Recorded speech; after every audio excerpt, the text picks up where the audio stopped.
मुक्ता का 3 तल्ले का मकान, नीचे बैठक तो छत पर रसोई। अरे मुक्ता, गर्मा गर्म रोटी तो ला, बहुत स्वाद बनी है सब्जी। लाई माँ, बस 2 मिनट। मुक्ता की दौड़ जो सुबह शुरू होती तो रात में जाकर रुकती। ऊपर नीचे करते करते पूरा शरीर थक जाता, लेकिन माँ, मैं आपके पैर में तेल लगाकर ही सोऊंगी, नहीं तो मुझे नींद नहीं आएगी। अरे जीती रहे बेटा, लेकिन तू थक जाएगी, वैसे भी तुझे 3 तल्ला चढ़ना है अभी। कैसी बात कर रही है माँ जी, मैं तो आज बहुत देर तक सोई थी, तो नींद कहाँ आएगी। सास को कब नींद लग जाती पता ही नहीं चलता। अगले रोज, अरे मुक्ता, जरा सामने ठेले वाले से आलू तो ले आ, 5 किलो पापड़ बना देती हूँ। होली आ रही है, मेहमान आएंगे तो क्या कहेंगे कि इन लोगों के घर तो कुछ बना ही नहीं। माँ, मैंने सब बना लिया है, आप चिंता मत करिए। होली वाले दिन दही बड़ा और पकौड़ों का इंतजाम भी कर लिया है मैंने। सास को लगता है जैसे उसे न जाने कितनी गुणी और अच्छी बहू मिल गई। एक दिन मुक्ता की बुआ सास उन लोगों के घर आती है। अरे भाभी, आपने तो हीरा बहू पाई है, बिल्कुल हर एक काम को ऐसे कर रही है जैसे कि रोबोट। एक हमारी है, 2 रोटी खिला दे तो गनीमत समझो।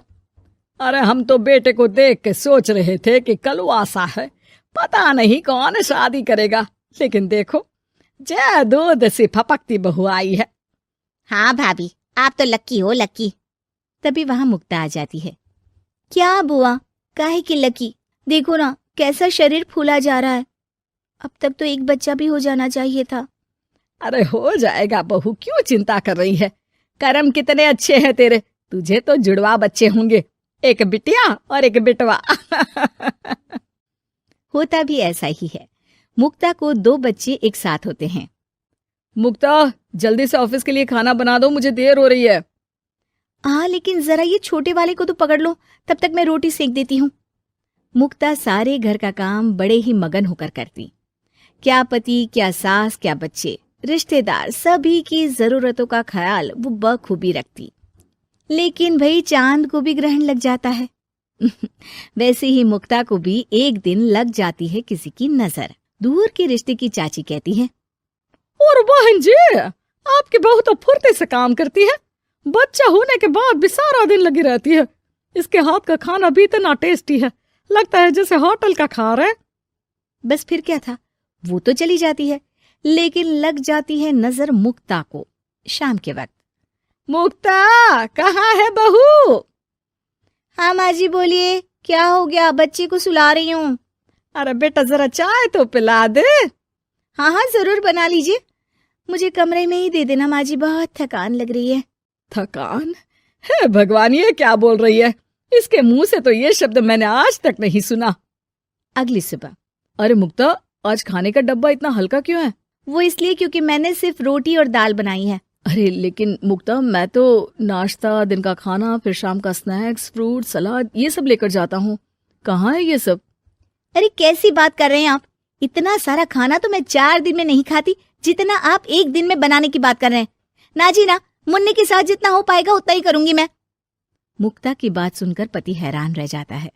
तभी वहां बुआ सास आ जाती है। अरे मुक्ता, मेरे नाती का जन्मदिन है, भूल गई क्या? आज शाम को आना, और मुक्ता थोड़ा जल्दी आ जाना, मेरी बहू का हाथ बटा देना।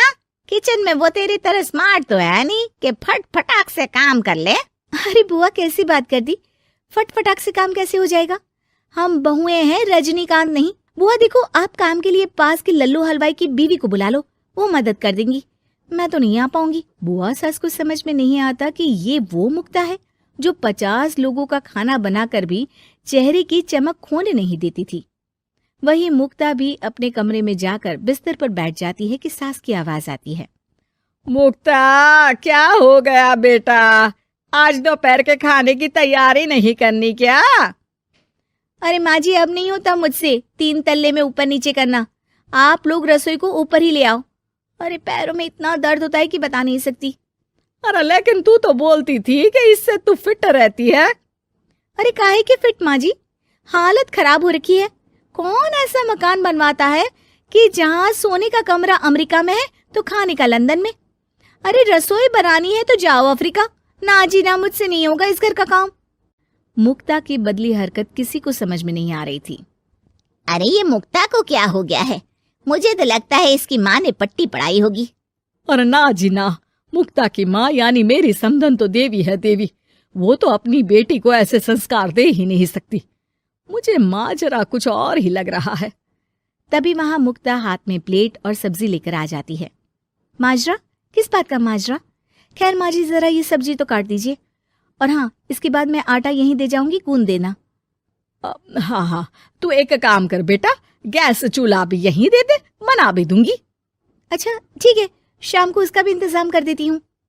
ये बोलकर मुक्ता वहां से चली जाती है। हे भगवान, ये तो वो मुक्ता है ही नहीं। अरे एक बार तो मुझे याद है, मेरे जूते भी इसने मुझे अपने हाथ से पहनाए थे। तभी सास के दिमाग की बत्ती जल जाती है। हाँ, कल वो कालिया की औरत आई थी ना, खूब तारीफ कर गई। उसके बाद से ही मुक्ता ऐसी हो गई है। फिर तो पक्का मान लो कि तुम्हारी बहू को नजर लगी है। एक काम करो, ये लो राई का दाना, दूर से बहू के ऊपर राम का नाम लेकर फेंक कर आ जाओ। जो नजर लगी होगी यूं भाग जाएगी। फिर क्या, होता भी ऐसा ही है। सास जैसे ही बहू पर राई फेंक कर वापस आती है, थोड़ी ही देर में मुक्ता भी आ जाती है। अरे माँ जी, आप ये सब्जी लेकर क्यों बैठी है? ना ना, लाइए, मुझे दीजिए। और चाची, अब तक आपके हाथ में चाय का प्याला नहीं आया। रुकिए, मैं अभी लेकर आई। मुक्ता के जाने के बाद सास चैन की सांस लेती है।